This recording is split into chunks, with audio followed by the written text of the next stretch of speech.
सांपों के संपूर्ण कुल विनाश के लिए जन्मेजय ने किया था सर्पमेध यज्ञ। आज हम आपको महाभारत से जुड़ी एक कथा बताते हैं। ये कथा पांडव कुल के अंतिम सम्राट जन्मेजय अर्जुन के प्रपौत्र से जुड़ी है।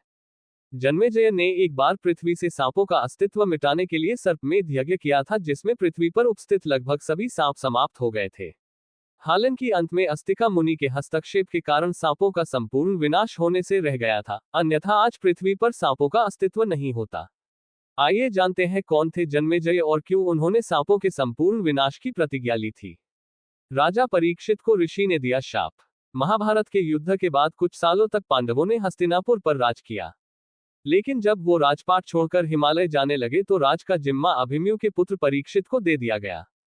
परीक्षित ने पांडवों की परंपरा को आगे बढ़ाया, लेकिन यहाँ पर विधाता कोई और खेल खेल रहा था।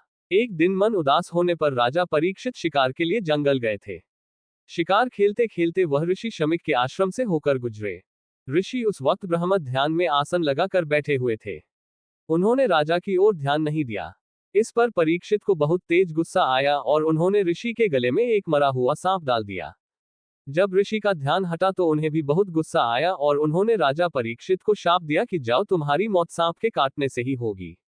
राजा परीक्षित ने इस शाप से मुक्ति के लिए तमाम कोशिशें की, लेकिन कोई फायदा नहीं हुआ। कैसे हुई राजा परीक्षित की मौत? राजा परीक्षित ने हर मुमकिन कोशिश की कि उनकी मौत सांप के डसने से न हो।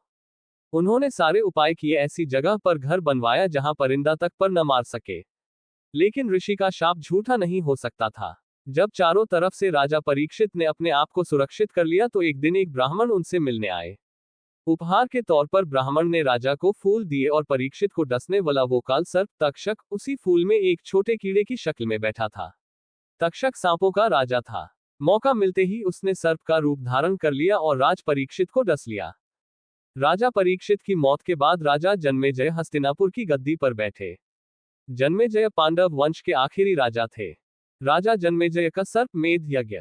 जन्मेजय को जब अपने पिता की मौत की वजह का पता चला तो उसने धरती से सभी सांपों के सर्वनाश करने का प्रण ले लिया और इस प्रण को पूरा करने के लिए उसने सर्पमेध यज्ञ का आयोजन किया। इस यज्ञ के प्रभाव से ब्रह्मांड के सारे सांप हवन कुंड में आकर गिर रहे थे, लेकिन सांपों का राजा तक्षक, जिसके काटने से परीक्षित की मौत हुई थी, खुद को बचाने के लिए सूर्य देव के रथ से लिपट गया और उसका हवन कुंड में गिरने का अर्थ था सूर्य के अस्तित्व की समाप्ति, जिसकी वजह से सृष्टि की गति समाप्त हो सकती थी। कैसे खत्म हुआ सर्पमेध यज्ञ?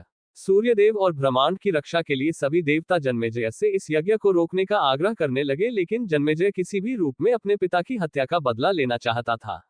जन्मेजय के यज्ञ को रोकने के लिए अस्तिका मुनि को हस्तक्षेप करना पड़ा, जिनके पिता एक ब्राह्मण और मां एक नाग कन्या थी।